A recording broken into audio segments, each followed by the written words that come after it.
വയൽ നികത്തിയുള്ള പദ്ധതി അനുവദിക്കില്ല എന്ന് കൃഷിമന്ത്രി പി പ്രസാദ് നേരത്തെ തന്നെ വ്യക്തമാക്കിയതാണ്. ഇതിന് പിന്നാലെയാണ് പരോക്ഷമായി വിയോജിപ്പറിയിച്ച റവന്യൂ വകുപ്പും എത്തുന്നത്.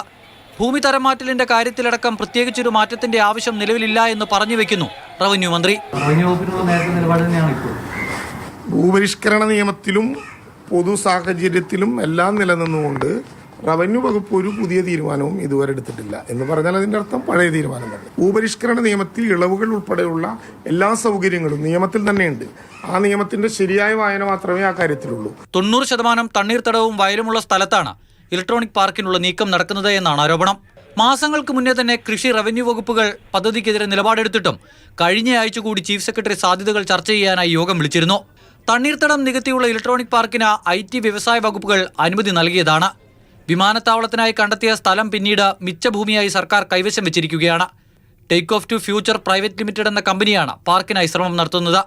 വിമാനത്താവള പദ്ധതിക്കായി രംഗത്തെത്തിയ KGS കമ്പനിയുടെ പേര് മാറ്റിയതാണ് പുതിയ കമ്പനിയെന്ന് കളക്ടർ റിപ്പോർട്ട് നൽകിയിരുന്നു. ഫെബ്രുവരിയിൽ കൊച്ചിയിൽ നടന്ന ആഗോള നിക്ഷേപ സംഗമത്തിലാണ് 7000 കോടി മുതൽ മുടക്കം 10,000 തൊഴിലവസരം സൃഷ്ടിക്കുന്നതുമായ പദ്ധതി അവതരിപ്പിക്കപ്പെട്ടത്. CPI തുറന്നെതിർക്കുമെന്ന് ഉറപ്പായതോടെ പദ്ധതിയുടെ മുന്നോട്ടുള്ള പോക്ക് അനിശ്ചിതത്വത്തിലാണ്.